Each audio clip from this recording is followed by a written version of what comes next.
ബഹുമാന്യരായ സത്യവിശ്വാസികളെ, സത്യവിശ്വാസിനികളെ, നാം ഓരോരുത്തരും നമ്മുടെ ജീവിത വ്യവഹാരങ്ങളുടെ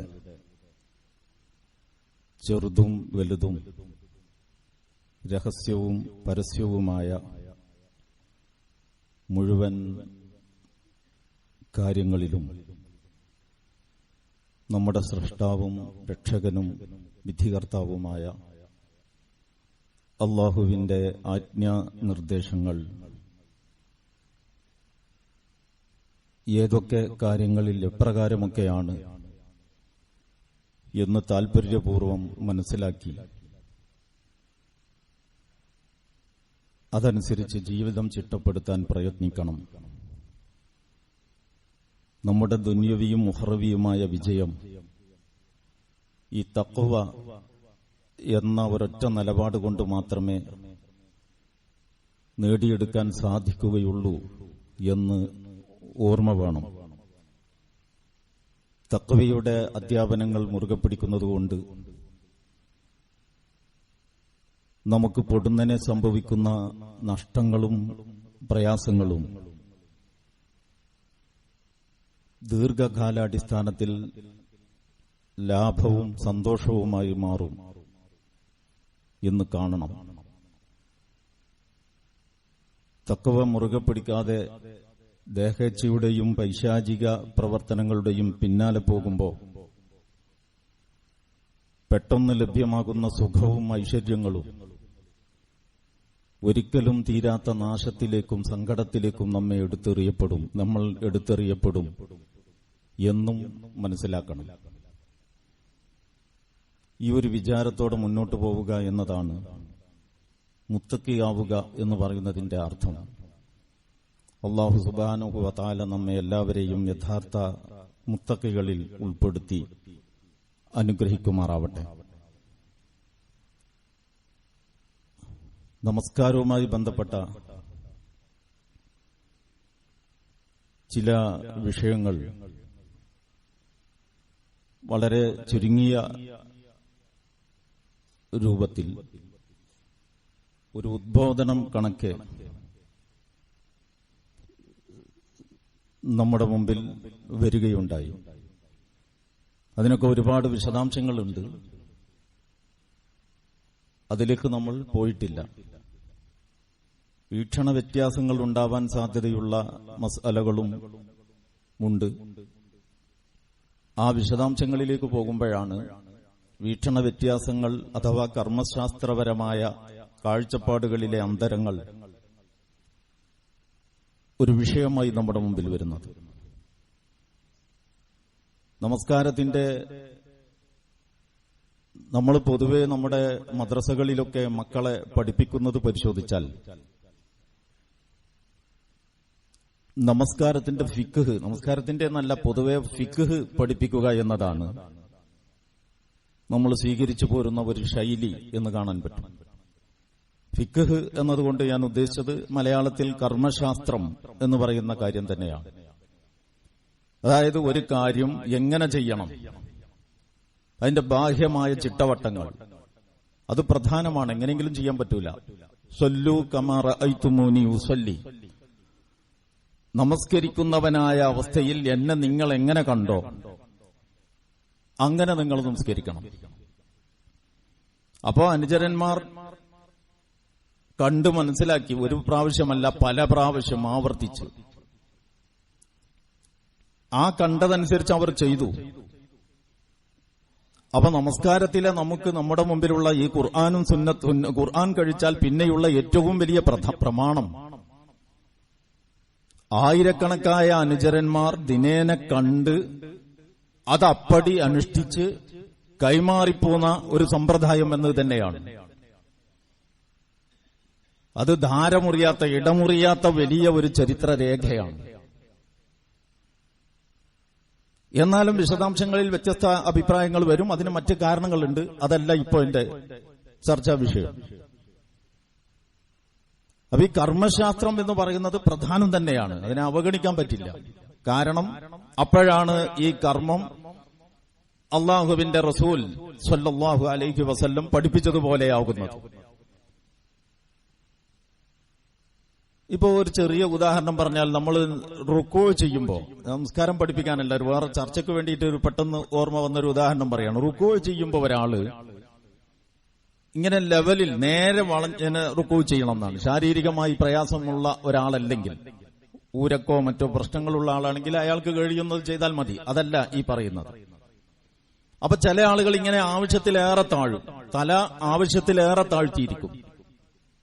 ഒരു മുതുകിലൊരു വടി വെക്കുകയാണെങ്കിൽ തലയിലും മുതുകിലും പിന്നെ അദ്ദേഹത്തിന്റെ പിൻഭാഗവും സ്പർശിച്ച് നേർരേഖ പോലെ അങ്ങനെ നിൽക്കണം. ഇതാണ് ശരിയായ അതിന്റെ രൂപം. അപ്പൊ ഫിഖ് കിതാബുകളിൽ അത് പഠിപ്പിക്കും. അങ്ങനെ റുക്കോവിനും സുജൂദിനൊക്കെ ഉണ്ടാവും. അതല്ല ഞാൻ പറയുന്നത്. ഇങ്ങനെ ഈ വടിവത്ത് ഈ രീതിയിൽ നിൽക്കുന്ന ആൾ, അയാളുടെ മാനസികാവസ്ഥ എന്താണ്? ഈ നിൽക്കുമ്പോൾ ഇദ്ദേഹം എന്താണ് ഓർത്തുകൊണ്ടിരിക്കുന്നത്? ഇത് തസവുഫ് എന്ന് നിങ്ങൾ കേട്ടിട്ടുണ്ടാവും. തസവുഫ് എന്ന് പറയുന്നത് വേറെ ഒരു വിജ്ഞാന ശാഖയായി അങ്ങനെ തന്നെ അത് പലതരത്തിലുള്ള വ്യതിചലനങ്ങളിലേക്കും പോയി. അപ്പൊ നമുക്ക് ആ പ്രയോഗം അങ്ങ് വിടാം. ആ ആശയത്തെ പ്രതിനിധീകരിക്കാൻ ഖുർആനും സുന്നത്തും എന്താണ് പ്രയോഗിച്ചത്? അപ്പൊ ഈ ഒരു കർമ്മം ചെയ്യുമ്പോൾ ഒരു മനുഷ്യന്റെ, ഒരു സത്യവിശ്വാസിയുടെ മാനസികാവസ്ഥ എന്ത് എന്നതിനെ സംബന്ധിച്ച ചർച്ചക്ക് ഇഹ്സാൻ എന്ന വാക്കാണ് ഖുർആനും ഹദീസും പ്രയോഗിച്ചിട്ടുള്ളത്. ഇഹ്സാൻ, കാര്യങ്ങളെ ഇഹ്സാനോടുകൂടി ചെയ്യണം എന്ന് നമ്മൾ സാധാരണ സംസാരത്തിലും മലയാള വാക്ക് കണക്കെ പ്രയോഗിച്ചു വരാറുണ്ട്, നാടന്മാർ വരെ. അപ്പൊ ഒരു ഇഹ്സാൻ എന്ന് പറഞ്ഞാൽ എന്താണ് ഇഹ്സാൻ എന്ന ചോദ്യത്തിന് നബി സല്ലല്ലാഹു അലൈഹി വസല്ലമക്ക് ജിബ്രീൽ അത് പഠിപ്പിച്ചു കൊടുത്തത് ഹദീസുകളിൽ കാണാം. അൻ തഅബുദല്ലാഹ കഅന്നക തറാഹു. ഒരു യജമാനൻ നോക്കിയിരിക്കുമ്പോ ആ യജമാനന്റെ മുമ്പിലാണ് നിസ്കരിക്കുന്നത്. ഈ നോക്കിയിരിക്കുന്ന യജമാനനാണ് കൂലി തരുന്നത്. അദ്ദേഹം നിസ്കരിക്കുന്നു പറഞ്ഞിട്ട് വേറെ പണിക്ക് പോയിട്ടില്ല, അവിടെ നോക്കിയിരിക്കുകയാണ്. അപ്പോ ഉടമ്പ നോക്കിയിരിക്കുമ്പോ ഒരാൾ എങ്ങനെ കർമ്മം ചെയ്യുമോ അങ്ങനെ ചെയ്യുക. നീ അങ്ങോട്ട് കാണുന്നില്ലെങ്കിലും അവൻ നിന്നെ ഇങ്ങോട്ട് കാണുന്നുണ്ടല്ലോ. ഫഇല്ലം തകുൻ തറാഹു ഫഇന്നഹു യറാക്. അപ്പൊ ഈ ഒരു മാനസികാവസ്ഥ അഥവാ ഇതിന്റെ കർമ്മശാസ്ത്രത്തെ സംബന്ധിച്ച് നടത്തുന്ന ചർച്ചകളുടെ ഒരു ചെറിയ തോതിലെങ്കിലും ഇതിന്റെ ചൈതന്യത്തെക്കുറിച്ച് കൂടി യഥാർത്ഥത്തിൽ നമ്മൾ ചർച്ച ചെയ്യേണ്ടതാണ്, മക്കളെ പഠിപ്പിക്കേണ്ടതാണ്. മതപ്രഭാഷണങ്ങളിലും ഉത്ബോധനങ്ങളിലും അതും ആവർത്തിച്ചു വരേണ്ടതാണ്. പക്ഷേ പല കാരണങ്ങളാൽ നമ്മൾ ഈ ഫിഖ്ഹിൽ കിടന്ന് കറങ്ങുന്നു എന്നൊരു പ്രശ്നമുണ്ട്. ഫിഖ്ഹിനെ ആക്ഷേപിക്കേണ്ട, അതിനെ അവഗണിച്ച് കാണേണ്ടതുമില്ല. അത് അങ്ങനെ ആ പ്രാധാന്യത്തോടെ പരിഗണിക്കുമ്പോൾ തന്നെ ഈ അമലുകളിൽ, ഈ കർമ്മങ്ങളിൽ ഏർപ്പെടുന്ന ആളുടെ മാനസികാവസ്ഥ എന്ത് എന്നുള്ളതും പ്രധാനമാണ്.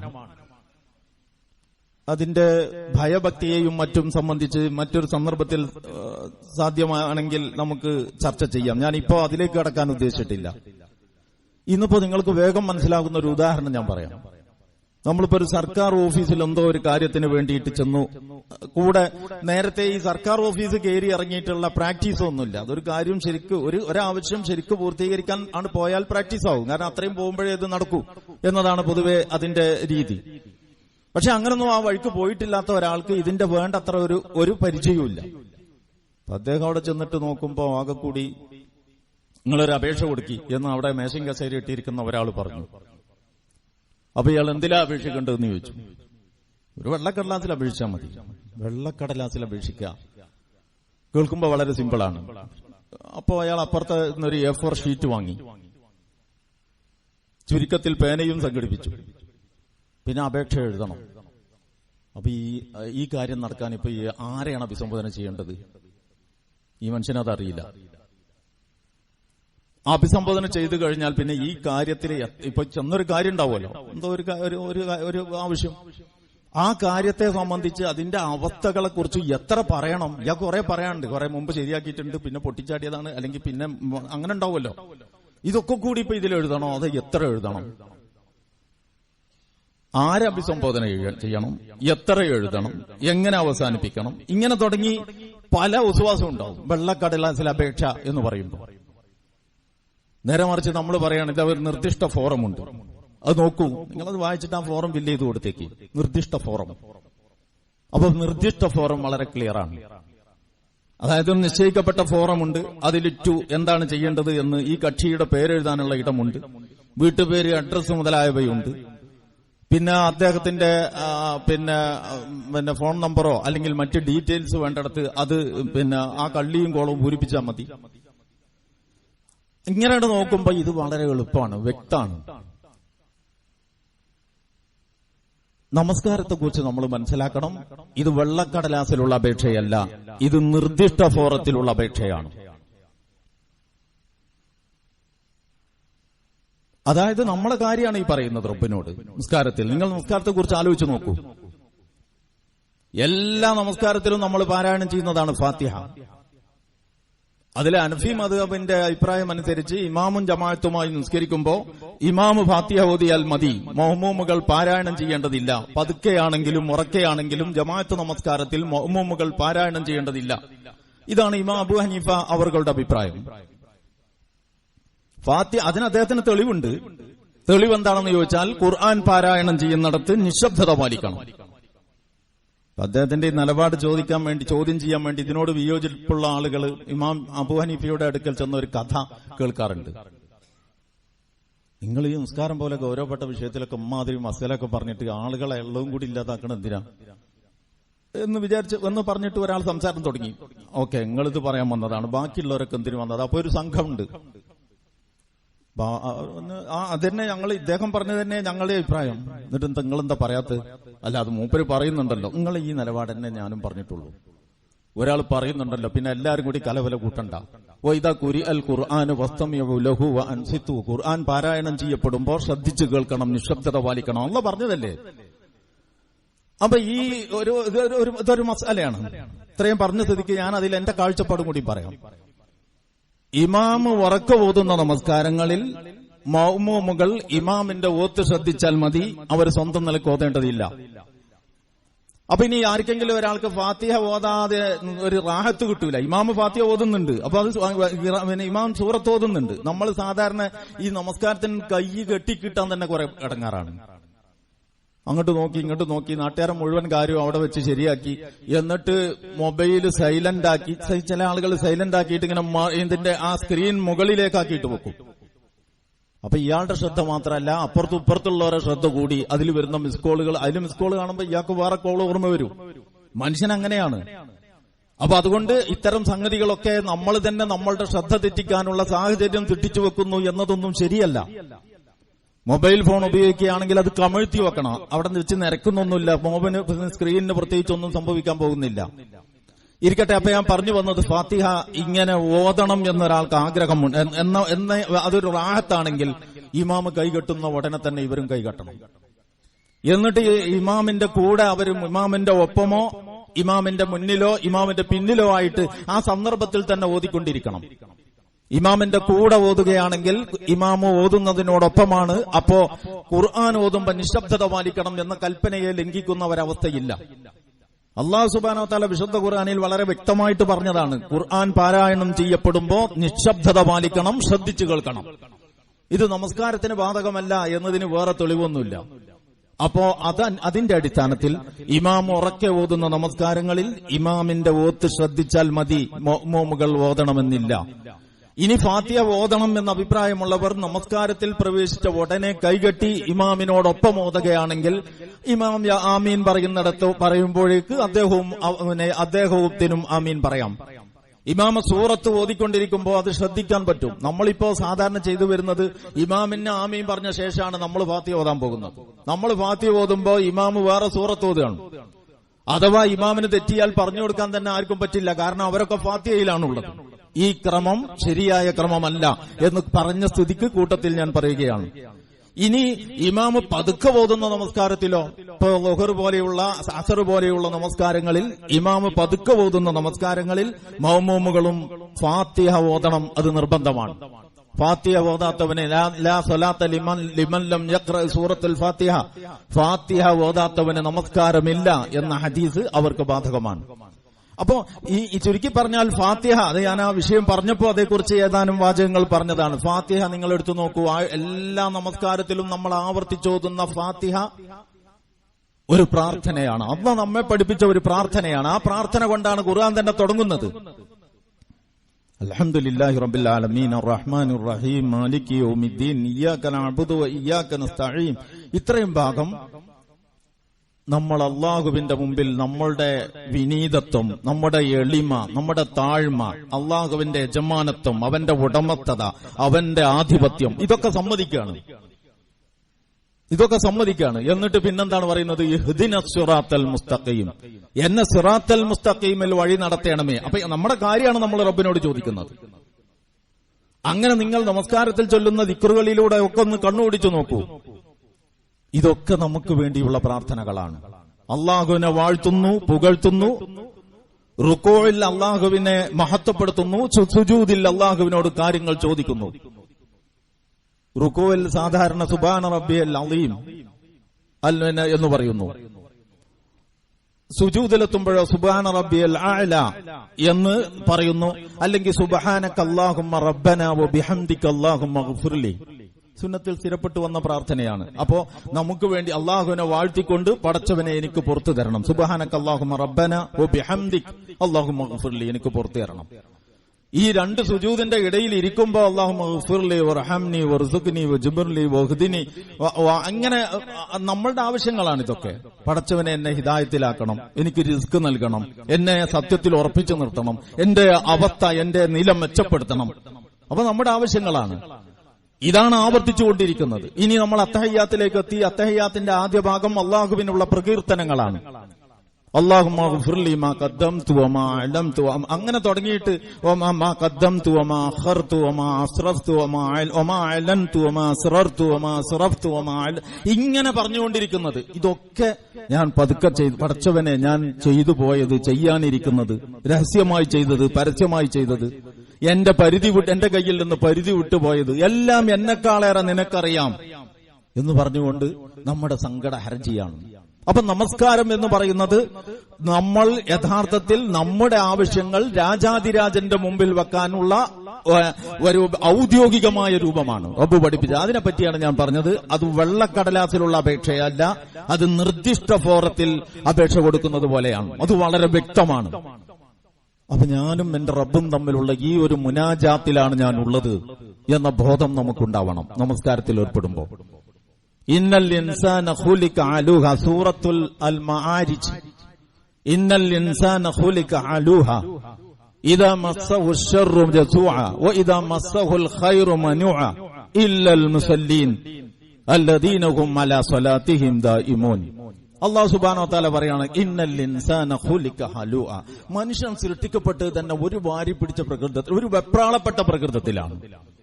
ആകെക്കൂടി ഒരു വെപ്രാളം തന്നെ ത്തിൽപ്പെട്ട പ്രകൃതത്തിലാണ് മനുഷ്യൻ സൃഷ്ടിക്കപ്പെട്ടിട്ടുള്ളത് തന്നെ. അവന്റെ അവസ്ഥ എന്താ? ഇദാ മസ്സഹു ശർറു ജസൂഅ, വല്ല ഒരു ദുരന്തവും അവനെ പിടിപെട്ടാൽ അവൻ പൊടുന്നനെ തകർന്നടിഞ്ഞു പോകും.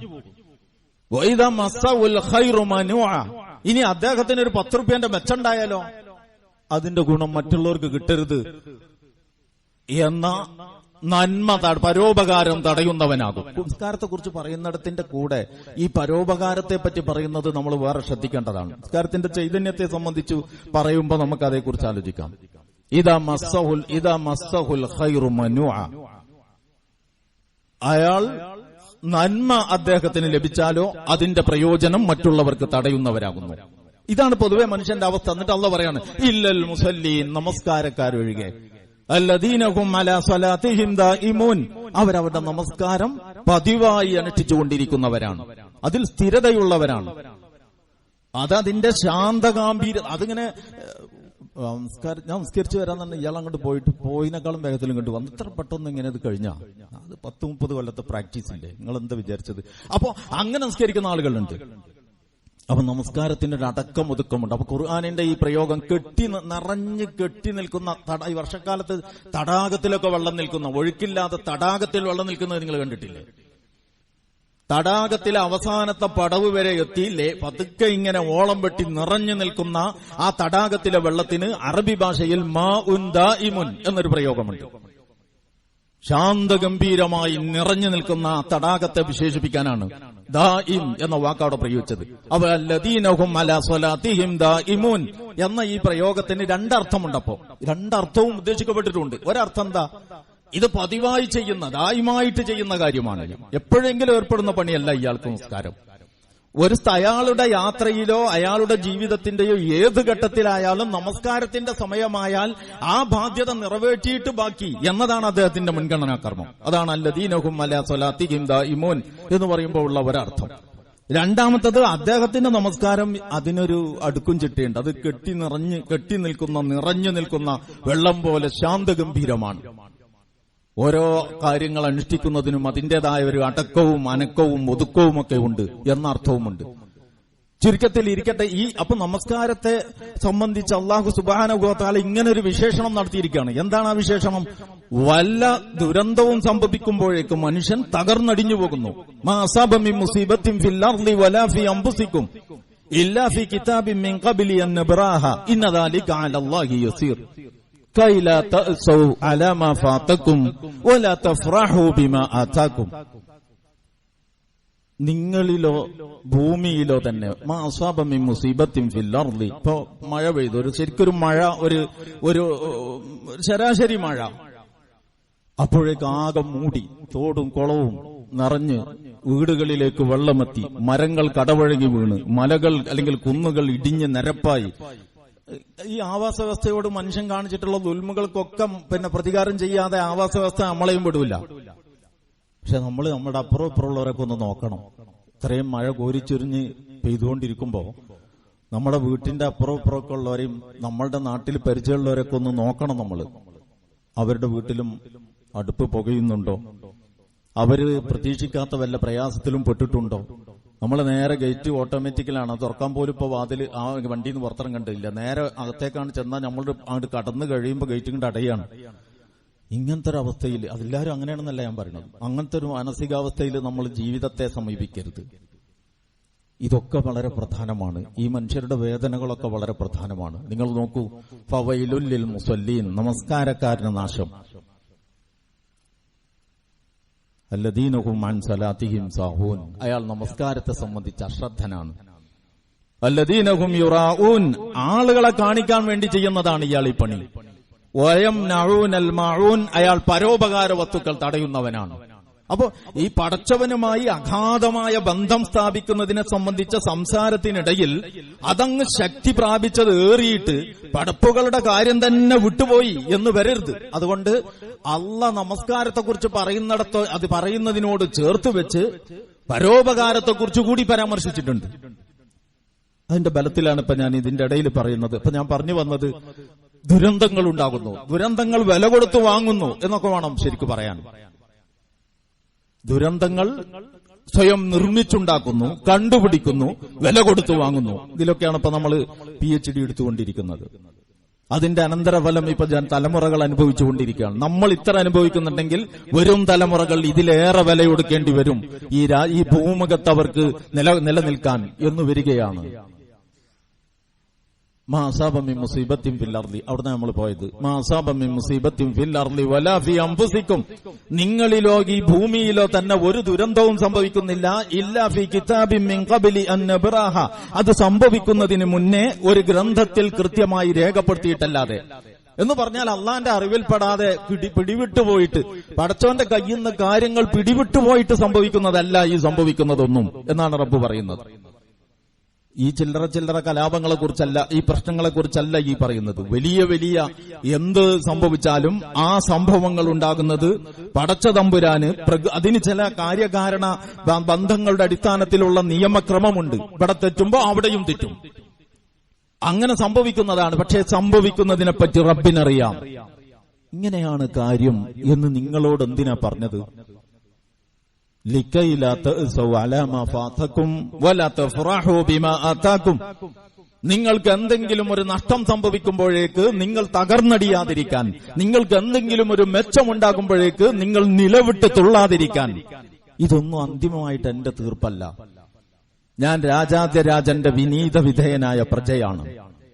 ഓരോ നിമിഷവും ഞാൻ അവന്റെ പരിരക്ഷണത്തിലാണ്. അവന്റെ ഭാഗത്തു നിന്നുള്ള ആ അളവറ്റ കാരുണ്യത്തിന്റെ ഒരു ചെറിയ കണികക്കെങ്കിലും സദാസമയവും ഞാൻ അർഹനായെങ്കിൽ മാത്രമേ എന്റെ മുന്നോട്ട് പോക്ക് സാധ്യമാകൂ. 5 പൈസയുടെ ചെലവില്ലാതെ നമ്മൾ ഈ നിർവഹിച്ചുകൊണ്ടിരിക്കുന്ന ഈ മലമൂത്ര വിസർജനമൊക്കെ ഉണ്ടല്ലോ, ആലോചിച്ച് നോക്കിയിട്ടുണ്ടോ? ഇതെപ്പോഴെങ്കിലും അങ്ങ് ബ്ലോക്കായാൽ ആർക്കും വേണ്ടാത്ത ഈ സാധനങ്ങൾ പുറത്തേക്ക് കളയാൻ എത്ര രൂപയുടെ സമയവും അധ്വാനവും ചെലവഴിക്കേണ്ടി വരും എന്നറിയുമോ? അപ്പൊ ഏത് നിമിഷവും റബ്ബേ, എന്റെ കണ്ണിമ വെട്ടുന്ന നേരത്തേക്ക് പോലും എന്റെ കാര്യം എന്നെ നീ ഏൽപ്പിക്കരുത്. അതാണ് നമ്മുടെ ദുആ. നമസ്കരിക്കുന്നവന്റെ മനസ്സിൽ ഈ ഒരു ബോധം എപ്പോഴും ഉണ്ടാകും. അതുകൊണ്ട് മനുഷ്യൻ ഒരു വാരിപ്പിടിച്ച പ്രകൃതത്തിലാണുള്ളത്, ഒരു വെപ്രാളപ്പെടുന്ന പ്രകൃതത്തിലാണുള്ളത്. അതുകൊണ്ട് എന്തെങ്കിലും ഒരു നഷ്ടം സംഭവിക്കുമ്പോഴേക്ക് അവനാകെ തകർന്നടിയുന്നു, എന്തെങ്കിലും ഒരു നേട്ടം സംഭവിക്കുമ്പോഴേക്ക് അവൻ നിലവിട്ട് തുള്ളുന്നു. പക്ഷേ നമസ്കാരക്കാരൊഴികെ അവർ അവരുടെ നമസ്കാരത്തിൽ ദായിമായിട്ട് നിലകൊള്ളുന്നവരാണ്. അപ്പൊ ഇത് യഥാർത്ഥത്തിൽ ഈ ഏർപ്പെടുന്ന കർമ്മത്തിന്റെ സാക്ഷാൽ ഉദ്ദേശ്യമെന്ത് എന്ന് നമ്മളോട് കൃത്യമായി പറയുന്നുണ്ട്. ഇങ്ങനത്തെ ഏറ്റവും നമ്മൾ ഈ ദുനിയാവിൽ നടത്തുന്ന പ്രാർത്ഥനകളിലെ ഏറ്റവും ആധികാരികമായ പ്രാർത്ഥനയിലാണ് നമ്മൾ ഏർപ്പെട്ടിട്ടുള്ളത് എന്ന് ഞാൻ ഏർപ്പെടുന്നത് എന്ന് നമസ്കാരത്തെക്കുറിച്ച് നമ്മൾ ഓർക്കണം. നമ്മൾ സ്വന്തം നിലക്ക് ഓരോന്ന് പറഞ്ഞ് പ്രാർത്ഥിക്കുമ്പോൾ ആ പ്രാർത്ഥന ഒരു വെള്ളക്കടലാസിലെ അപേക്ഷയെ പോലെ ശരിതെറ്റുകൾ കയറി ഇറങ്ങാനൊക്കെ സാധ്യതയുണ്ടെങ്കിൽ ഇത് നിർദ്ദിഷ്ട ഫോറത്തിൽ അപേക്ഷിക്കുന്നത് പോലെ വളരെ ആധികാരികതയുള്ളതാണ് എന്ന് നമ്മൾ കാണണം. അപ്പൊ നമ്മൾ നമുക്ക് വേണ്ടി റബ്ബിനോട് നടത്തുന്ന പ്രാർത്ഥനയാണ്. നിങ്ങളുടെ ഈ ദുആ ഇല്ലായിരുന്നുവെങ്കിൽ, ദുആയെപ്പറ്റി മൊത്തത്തിൽ തന്നെ അള്ളാഹുവിന്റെ നിലപാട് അതാണ്. നമുക്ക് ചോദിക്കുന്നത് ഇഷ്ടമല്ല, മനുഷ്യന്റെ പ്രകൃതി അതാണ്, ചോദിക്കുന്നത് ഇഷ്ടമല്ല. പക്ഷെ അള്ളാഹ് ചോദിക്കാതിരിക്കുന്നതാണ് ഇഷ്ടക്കുറവ്. നിങ്ങളുടെ ഈ പ്രാർത്ഥന ഇല്ലായിരുന്നുവെങ്കിൽ എന്റെ നാഥൻ നിങ്ങളെ വിലവെക്കുമായിരുന്നില്ല. അപ്പൊ ഇത് മനുഷ്യനും അവന്റെ റബ്ബും തമ്മിലുള്ള ഒരു സംഭാഷണമാണ്, മുനാജാത്താണ് എന്നൊക്കെ പറയുന്ന ഈ കർമ്മം നമ്മുടെ തന്നെ ഐശ്വര്യം, നമ്മുടെ അഭിവൃദ്ധി, നമ്മുടെ ക്ഷേമം, നമ്മുടെ വിജയം, എന്ത് വിജയം, നമ്മുടെ ഇഹപര വിജയം, ഇതിന്റെയൊക്കെ സങ്കട ഹർജികളാണ് ഓരോ ദിവസവും ഈ 5 നേരവും രാജാതിരാജന്റെ മുമ്പിൽ ഞാൻ സമർപ്പിക്കുന്നത്. ഇത് എന്റെ തന്നെ ഏറ്റവും പ്രധാനപ്പെട്ട ഒരു ആവശ്യമാണ്. അള്ളാഹ്ക്ക് വേണ്ടിയിട്ട് ദുനിയയും നിവരും അല്ല എന്ന ഒരു മനസ്സോടെ നമസ്കാരത്തെ നമ്മൾ കാണണം. അതിന്റെ മറ്റു വശങ്ങളെ സംബന്ധിച്ച് വേറെ ഏതെങ്കിലും സന്ദർഭത്തിൽ നമുക്ക് ആലോചിക്കാം. സർവശക്തനായ നാഥൻ അവനോടുള്ള നമ്മുടെ ബാധ്യത, കടപ്പാട് അതിന്റെ ചൈതന്യത്തോടെ നിർവഹിക്കാൻ, അങ്ങനെ അവന്റെ ഇഷ്ടദാസന്മാർക്ക് അവൻ വാഗ്ദാനം ചെയ്ത പുണ്യങ്ങൾക്ക് അർഹരാകുവാൻ നമുക്ക് തൗഫീക്ക് നൽകുമാറാവട്ടെ. റഹ്മാനായ റബ്ബേ, ഞങ്ങളുടെ കൂട്ടത്തിൽ നിന്ന് പല ആളുകളെയും നീ തിരിച്ചു വിളിച്ചു. അവരോടൊക്കെ നീ കരുണ കാണിക്കണേ നാഥ. അവരുടെ ബർസഖിയായ ജീവിതം സ്വർഗീയമാക്കണേ നാഥ. അവർക്ക് മഗ്ഫിറത്തും റഹ്മത്തും നൽകണേ അല്ലാഹ്. അവരുടെ അമലുകൾ സ്വീകരിക്കണേ റബ്ബേ. അവരുടെ വീഴ്ചകൾ പുറത്തു കൊടുക്കണേ തമ്പുരാനെ. പടച്ചവനെ, ആ കൂട്ടത്തിൽ ഞങ്ങളുടെ പ്രിയപ്പെട്ട മാതാക്കളുണ്ട്, പിതാക്കളുണ്ട്, ഞങ്ങളുടെ ഇണകളുണ്ട്, ഞങ്ങളുടെ മക്കളുണ്ട്, ഞങ്ങളോട് ദുആ കൊണ്ട് വസിയ്യത്ത് ചെയ്തവരുണ്ട്, ഞങ്ങളോട് നന്മയിൽ വർത്തിച്ചിരുന്നവരുണ്ട്. അവർക്കൊക്കെ നീ കാവലായി സ്വർഗം നൽകി അനുഗ്രഹിക്കണേ അല്ലാഹ്. അവരുടെയും ഞങ്ങളുടെയും ചെറുതും വലുതുമായ എല്ലാ പാപങ്ങളും നീ പൊറുക്കണേ തമ്പുരാനെ. പടച്ചവനെ, പലതരത്തിലുള്ള രോഗങ്ങൾ, ശാരീരികമായ, സാമ്പത്തികമായ, മാനസികമായ പലതരത്തിലുള്ള വിഷമങ്ങൾ അഭിമുഖീകരിക്കുന്നവർ ഞങ്ങളുടെ കുടുംബങ്ങളിലുണ്ട്. പടച്ചവനെ, അവർക്ക് നീ ആശ്വാസം നൽകണേ അല്ലാഹ്. മനസമാധാനവും സ്ഥൈര്യവും നൽകണേ റബ്ബേ. നല്ല രീതിയിൽ നിന്റെ ഇഷ്ടപ്പെട്ട അടിയാറുകളായി ഞങ്ങളെയും ഞങ്ങളുടെ മക്കളെയും നീ കബൂൽ ചെയ്യണേ അല്ലാഹ്. അഖൂലു ഖൗലി ഹാദാ അസ്തഗ്ഫിറുല്ലാഹ ലി വലക്കും വലിജമീഇൽ മുഅ്മിനീന വൽ മുഅ്മിനാത്ത് വസ്തഗ്ഫിറുഹു ഇന്നഹു ഹുവൽ ഗഫൂറുർ റഹീം.